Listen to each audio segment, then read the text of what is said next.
Je m'appelle Marc, j'ai 25 ans.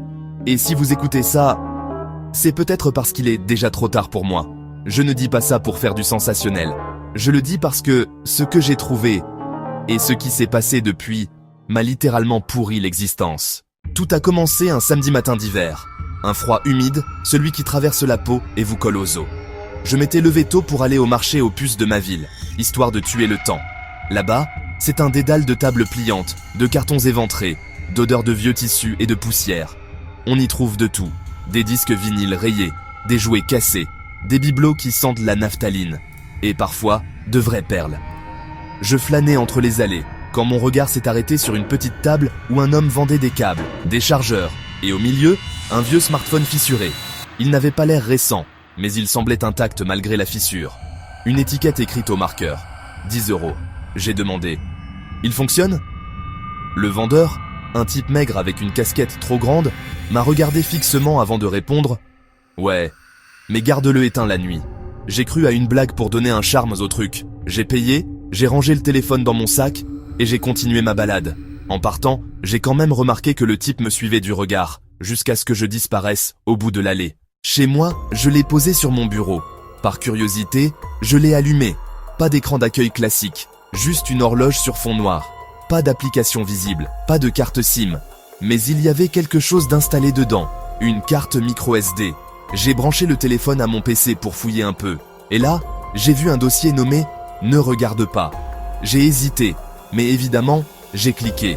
À l'intérieur, 13 fichiers vidéo, numérotés de 01 à 13. J'ai lancé la première. 4 secondes. Un couloir éclairé par une ampoule faiblarde, filmé en plan fixe. La vidéo 02, même couloir. Mais au fond, une silhouette immobile. Impossible de distinguer ses traits. Juste une présence. J'ai continué. Vidéo 03. La silhouette est un peu plus proche. Vidéo 04. Encore plus. Et ainsi de suite. À la vidéo 08, la caméra est juste derrière la silhouette. Et à partir de la 09, le choc. Je suis tombé sur moi. Oui, moi. Assis à mon bureau, en train de taper sur mon clavier, vu à travers ma fenêtre. Même t-shirt, même tasse de café. C'était la veille au soir. Vidéo 10. Moi, en train de dormir. La caméra est au pied de mon lit. On m'entend respirer. Puis, un grincement de parquet. Vidéo 11. Moi, sous la douche, filmé à travers le rideau translucide. Vidéo 12. Ma chambre. Encore.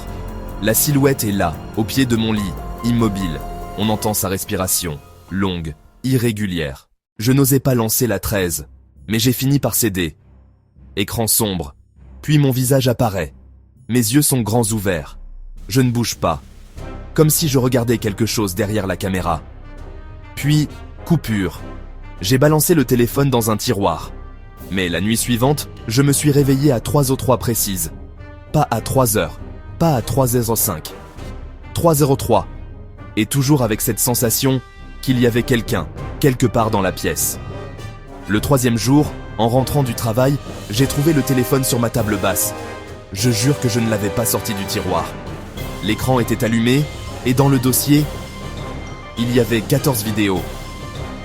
La nouvelle était datée de demain. J'ai appelé la police. Ils ont pris le téléphone, ont dit qu'ils allaient enquêter. Mais 2 jours plus tard, j'ai reçu un colis anonyme. À l'intérieur, le téléphone et un post-it. On n'aime pas que tu partages. Depuis, chaque nuit, les vidéos s'actualisent. Elles me montrent en train de faire des choses que je n'ai pas encore faites, comme si elles venaient du futur. Et dans les dernières, la silhouette est plus proche. Parfois, elle me touche l'épaule. Et dans la plus récente, elle est assise sur mon lit. La caméra est derrière moi.